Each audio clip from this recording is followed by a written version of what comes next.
안녕하세요. 박공수입니다. 오늘 그림 산책은 스페인을 대표하는 화가 고야의 투라는 그림으로 여러분과 만나겠습니다.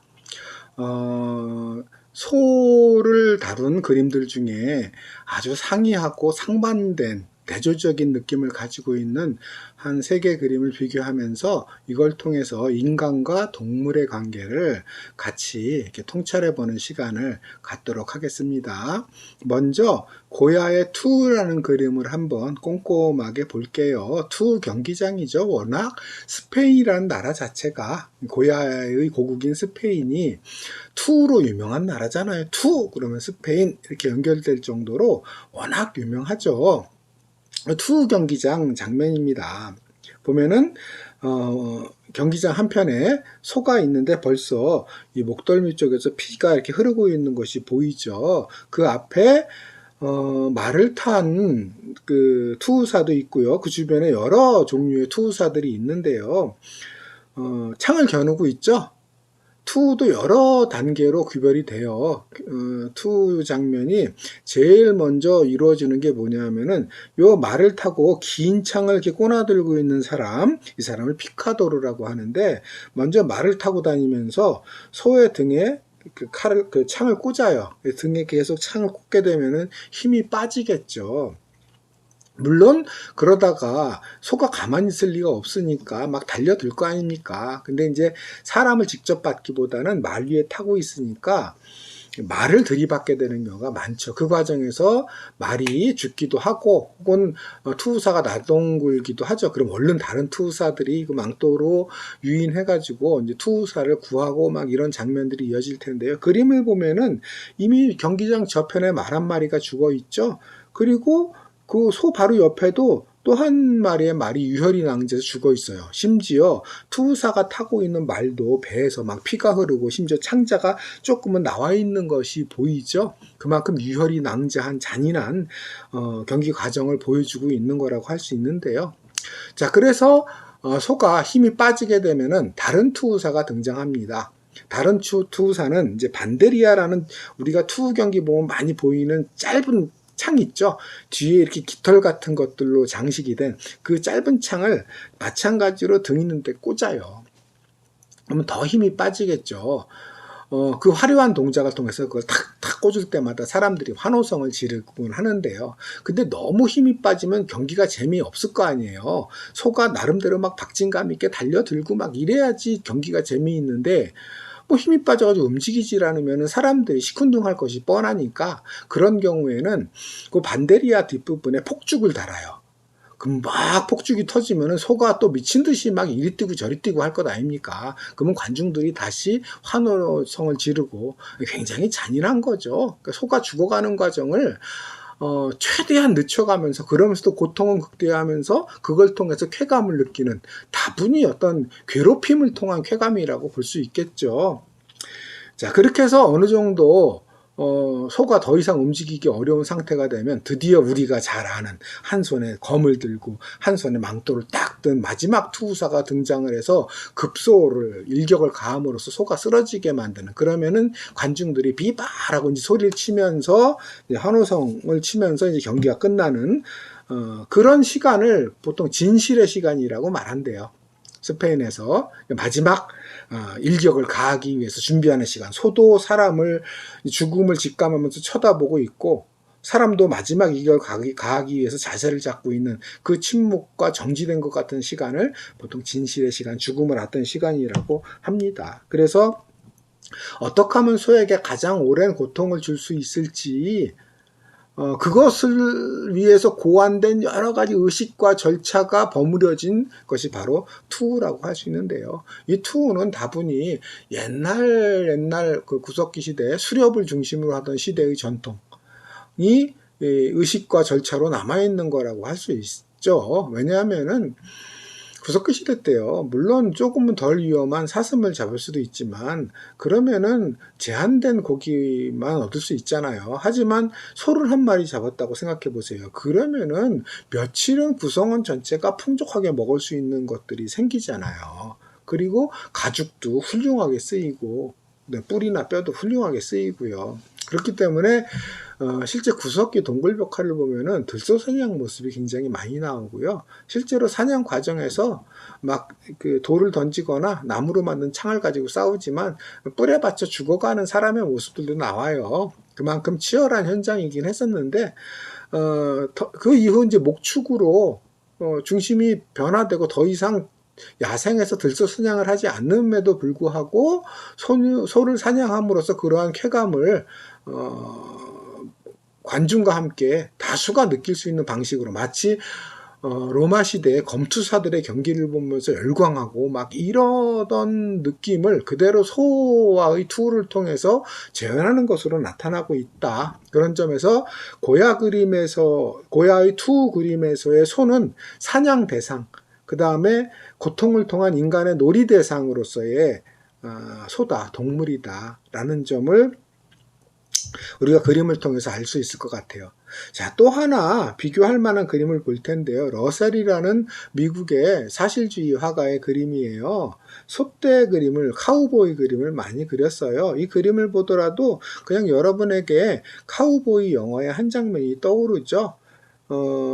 이제 광활한 초원에서 대규모로 목축을 하는 과정에서 소 한 마리가 이제 돌출 행동을 했던 것 같아요. 집단적으로 움직이지 않고 뭐 지역을 이탈하거나 관리를 이탈해서 도망가는 거를 우리가 그 영화에서 많이 봤던 로프를 막 말 타고 가면서 흔들다가 덜려서 이제 발목이나 이런 데 걸려가지고 잡는 요 직전의 장면인 것 같아요. 이미 말 위에 한 카우보이는 줄을 하나 던졌고요.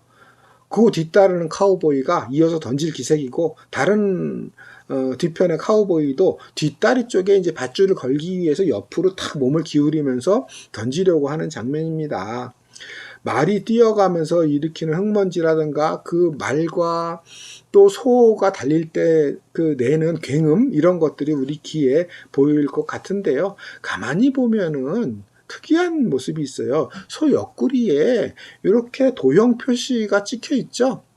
그죠? 그것은 이 목축업자의 브랜드 표시라고 할 수 있을 거고요. 가만 보면 말 엉덩이에도 찍혀 있어요. 그러니까 이런 가축들이 대규모 목축회사 소유라는 점을 이걸 통해서 보여주는 거고, 이것도 영화 같은 데 보통 나오잖아요. 이렇게 이런 모양을 가진 쇠꼬챙이를 불에 달궈 가지고 칙 지지는 방식으로, 화인이라 그러죠. 그 화인의 방식으로 몸에 새겨 넣는 거라고 할 수 있겠는데, 저 뒤편으로 보면은 많은 카우보이들과 많은 소들이 어렴풋하게 뒤에 보여요. 이런 걸 봤을 때는 뭐 수백 마리, 수천 마리 이상을 사육하는 대규모 목축업자다, 사육업자들의 모습이다라는 것을 알 수 있는데요. 자, 이때의 소는 식량으로서의 소, 식량으로서 대규모로 목축되는 그런 소, 이런 이미지가 강한 거죠. 사실은요, 이런 대규모 목축은요, 그리 일반적인 것은 아니었어요. 특히 아메리카 대륙에서는요. 왜냐하면 아메리카 대륙이라는 건 원래 그 원주민들이 살고 있었잖아요. 그들은 목축을 중심으로 하는 사람들이 아니었거든요. 필요하면은 나가서 들판에 나가서 소를 그냥 사냥해서 잡아먹었죠. 가축을 기르더라도 그냥 한두 마리 정도 수준에서 아주 소규모로 했었죠. 이런 대규모 사육 방식의 방식이라는 것은 그들에게는 전혀 생소한 것이었고 머릿속에 개념이 없는 것이었는데, 유럽인들이 아메리카 대륙에 먼저 주목한 것은 유럽인을 위한 대규모 소사육장으로서의 아메리카 대륙이었어요. 이즈음 신선한 상태로 냉동 보관해서 유럽까지 냉동 증기선을 통해서 보낼 수 있는 법이 개발이 됐거든요. 그래서 육류 기지화한 거예요. 아메리카 대륙을 소를 길러서 육류를 유럽으로 공급하는 그 기지화하기 위한 용도로 사용된 면이 강했고, 그래서 아메리카 대륙 전반이 소 사육장으로 변하고 그 모습을 보여주는 것이 바로 이 카우보이들의 모습이었다. 그리고 이런 엄청난 이윤을 보장하기 위한 대규모 공장 방식의 대규모 사육이 이때부터 본격화되기 시작한 거죠. 물론 유럽에서도 어느 정도 규모의 사육은 있었지만 이때부터 요즘과 같은 막 수천 마리, 수만 마리의 대규모 사육 방식이 도입되기 시작했었죠. 그 장면을 보여주는 것이 이 그림이다라고 볼 수 있는데요. 그래서 현재 지난 수백 년간의 증가 과정, 확대 과정으로서 어느 정도에 이르렀느냐. 지금 지구상에 사육되는 소 마리수가 10억 마리 정도래요. 인구가 60억이 좀 넘는데 소만 10억 마리에 가까워요. 미국이 좀 심한데 미국이 한 2억 5천만 명 정도 인구가 되잖아요. 그런데 그 10억 중에 1억 마리가 미국에서 사육되고 있어요. 인구는 2억 5천인데 소는 전 세계 사용량의 10분의 1. 이게 미국의 소 사용량이어서 인구 2.5명당 한 마리꼴로 사육되고 있는 거죠. 그래서 하루에 미국에서 도축되는 소만 10만 마리 정도가 된대요. 무지막지한 거죠. 그만큼 공장식 사육과 공장식 도축이 일상화된 나라가 미국이다라고 말할 수 있고요. 뭐 다른 나라 중에 심한 나라는 오스트레일리아, 호주 같은 경우는요, 인구수보다 소 사육수가 더 많다고 해요. 우리는 뭐 그 정도는 아니지만 대신 닭 사육량이 어마어마하고요. 돼지 사육량도 많고요. 소 사육도 최근에 빠르게 증가하고 있는 중이라고 할 수 있습니다. 그래서 고야의 그림이 사냥 대상, 놀이 대상으로서의 소였다면은 요 러셀의 소떼몰기에서는 식량으로서 특히 대규모 공장식 사육 대상으로서의 소의 모습을 보여주고 있는 거다. 그리고 그 비참함을 보여주는 영화를 우리나라의 세계적인 명장반열에 오른 감독이죠. 오스카상을 받기도 했고요. 바로 봉준호 감독의 옥자라는 영화죠. 아마 본 분들이 많을 텐데 이 봉준호 감독이 미국 콜로리다의 그 사육장 도축장을 보면서 충격을 받았대요. 견학을 하면서 그 견학한 이후에 안 먹은 게 아니라 먹을 수가 없더래요. 고기를, 특히 소고기를. 뭐 돼지고기도 마찬가지고 먹으면 토하고 그 사육 장면과 도축 장면이 너무나 잔인하고 그들의 처지가 너무나 비참해서 도저히 소나 돼지가 들어오지가 않더래요. 무슨 채식주의자가 되고자 해서 그랬던 것이 아니라 그 충격을 또 그에 대한 메시지를 담아서 만든 영화가 그 잘 아는 옥자죠. 옥자 포스터를 보면은 돼지 옥자 등에 막 공장 굴뚝 같은 것들이 막 있잖아요. 물론 이제 실제 영화에서는 나오지 않고 비유적으로 포스터에 만들어 놓은 그 가상의 이미지라고 할 수 있겠는데 그만큼 대규모 공장 시스템으로 사육되고 도축되는 가축들의 현실을 포스터에 드러내고 있는 거다. 이렇게 볼 수 있겠고요. 뭐 그렇다고 해서 봉준호 감독이 육식 자체를 반대하는 건 아니에요. 반대하는 것은 그러면 대규모 공장식 사육이 초래하는 그 인도적인 어떤 동물에 대한 잔혹함, 뭐 이런 것들에 대한 반대를 하는 거고요. 공장식 사육 과정에서 소는 더 이상 생명체가 아니게 되잖아요. 돼지도 생명체, 뭐 닭도 생명체가 아니게 되잖아요. 생명체는 그것이 사람만이 아니라 동물이라 하더라도 우리가 동물보호법도 있을 만큼 존중 대상이 되는데 공장식 사육 아래에서는 존중받기가 어렵잖아요. 마치 공장에서 대량으로 찍어내는 제품들처럼 그냥 관리 대상, 처리 대상일 뿐이죠. 언제든지 분해하고 교체할 수 있는 그런 도구나 대상이 될 뿐이죠. 폐기물, 언제든 또 폐기될 수 있는 그런 물질이기도 하고요. 그런 점에 대한 비판적 문제의식을 이 영화에 담았고요. 사실은 그런 어떤 사고방식 뿌리에는 서구의 근대적 사고방식이 이렇게 스며들어 있다고 봐야 되는데요. 그걸 대표하는 것이 바로 베이컨이라는 경험론 철학을 대표하는 영국 철학자의 신기관에 나온 내용입니다. 한번 읽어보면요. 인류의 권력과 지배권을 자연에 대해 수립하고 확대하려는 노력은 더할 나위 없이 건전하고 고귀하다. 자연에 대한 지배권은 오직 기술과 학문에 달려있다.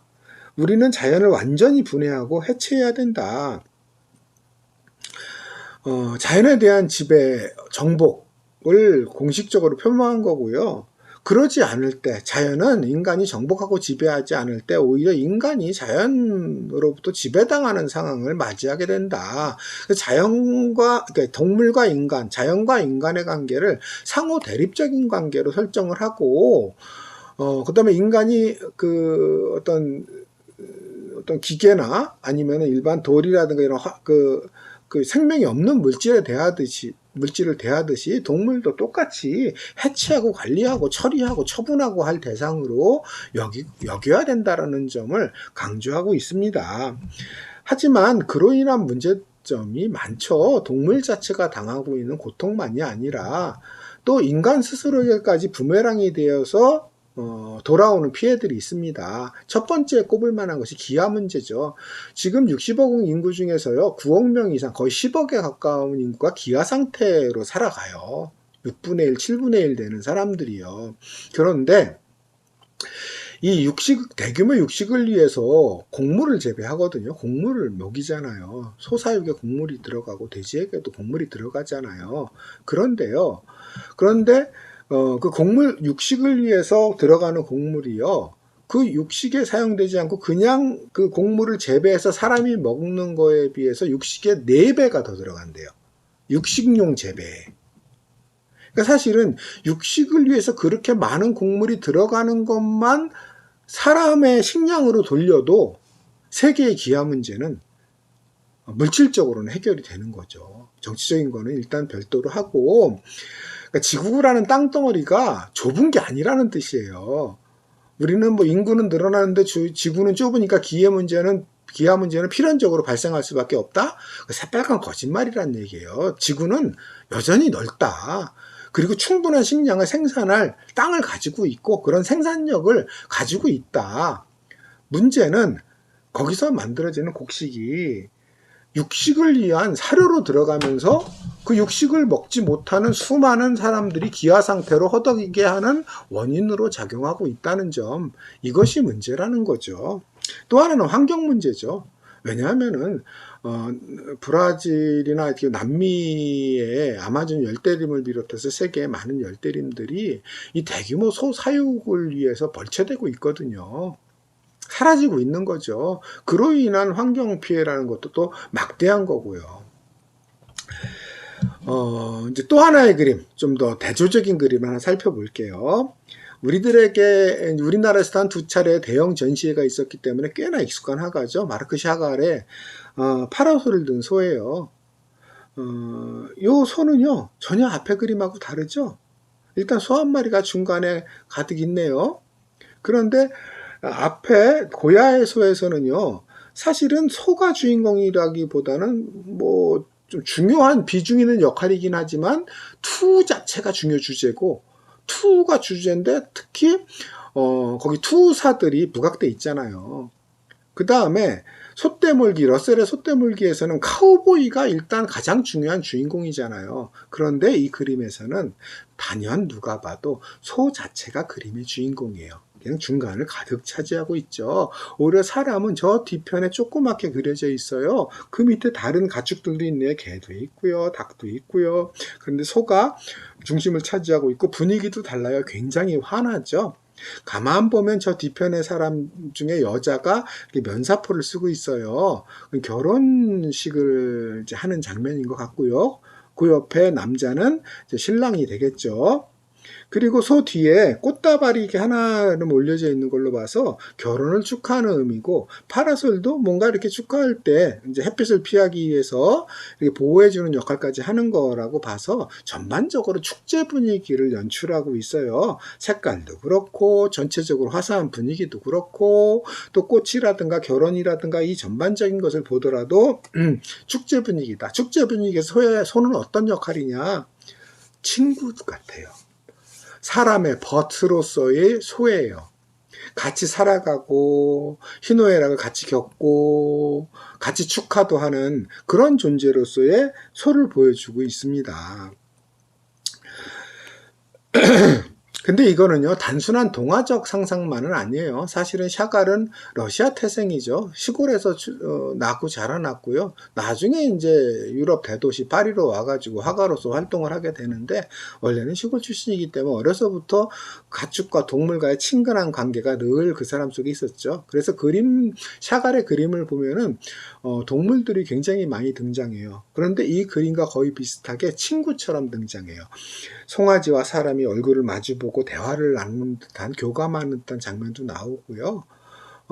그냥 일상 속에서 같이 살아가고 있는 모습들이 자주 등장하는 편이에요. 그만큼 우연적으로 한번 아이디어를 이렇게 그린 것이 아니라 그의 그림 전반에 걸쳐서 나타나는 현상이다, 그런 이미지다 라고 볼 수 있을 거고요. 그리고 이 안에는 샤갈의 문제의식이 담겨 있다고도 봐야 돼요. 왜냐하면 이 그림이 그려진 게 1946년이고요. 그러면은 샤갈이 유럽에서 겪었던 상황은요, 상당히 그 참혹한 상황들을 많이 겪었어요. 일단 1915년 전후에 1차 세계대전을 겪었죠. 이어서 1929년에 시작돼서 10년을 이어졌던 세계대공황을 겪었죠. 그리고 2차 세계대전을 겪었잖아요. 2차 세계대전은 또 얼마나 가공할 무기들이 사용됐어요. 심지어 마지막에는 핵무기까지 사용됐잖아요. 그리고 대규모 살상이 일어났어요. 유대인 대학살만이 아니라 핵무기에 의한 대량 학살까지 일어나고. 그런데 그 전 과정에서 쓰였던 것은 과학 문명의 이기들이었잖아요. 기계, 산업주의, 혹은 기계의 발명, 뭐 이런 것들이 초래한 재앙들이 끔찍했고요. 그리고 심지어 인간과 동물과의 관계도 그런 기계적 사고, 산업주의적 방식으로 변화된 것이 대도시의 삶이었단 말이죠. 그래서 어떤 과거 자연 속에서 인간과 가축, 인간과 동물이 공존하면서 살아가던 그런 어떤 기억들, 그것들이 대도시의 사고방식과 이렇게 불화를 일으켰던 것이 샤갈이 아니었을까. 그래서 샤갈 그림에 보면은 사람이 중력의 법칙을 거스르고 공중에 떠 있는 경우들이 많거든요. 그만큼 그 합리주의적이고 산업주의적이고 뭔가 이성과 계산에 의해서 지배되는 현실에서 벗어난 인간의 모습. 그 다음에 인간과 자연의 관계에서도 일방적이고 지배적인 것에서 벗어나서 보다 친근한 벗으로서의 관계, 공존의 관계로서의 어떤 이미지, 이런 것들이 샤갈의 그림 속에서 그 불화를 드러내는 방식으로 그려진 것이 아닐까, 이런 해석이 한번 재밌게 접근할 수 있는 해석이고요. 자, 마지막으로 이와 관련해서 우리는 피터 싱어라는 유명한 그 사상가죠. 현대 철학자이자 특히 현대 도덕학에 대해서 여러 가지 문제의식을 가지고 있는 도덕윤리, 윤리 철학에 대해서 많은 문제의식을 가지고 있어서 흔히 실천 철학이라는 한 분야를 개척한 사람으로 알려져 있는 경우인데요. 동물의 방이라는 책에서 피터 싱어가 이렇게 얘기합니다. 만약 어떤 존재가 고통을 느낀다면 그 고통을 고려하지 않으려는 것은 도덕적으로 정당화될 수 없다.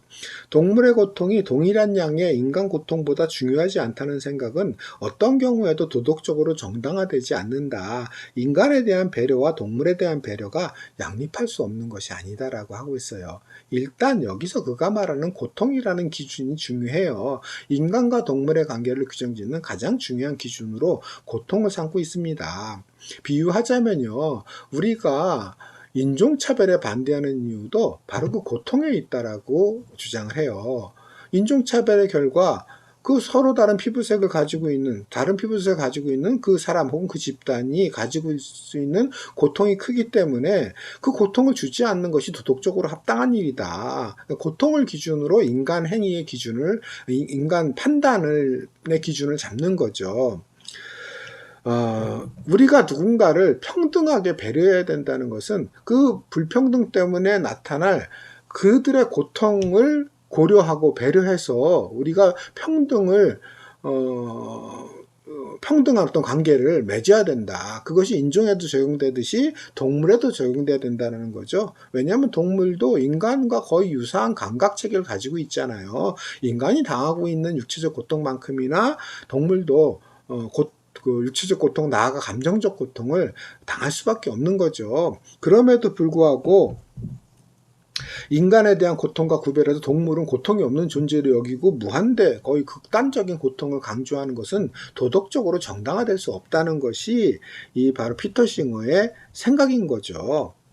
그래서 고통을 고려하지 않는 일체 행위는, 타인 혹은 다른 존재의 고통을 무시하는 일체 행위는 부도덕한 거다 라는 얘기인 거고요.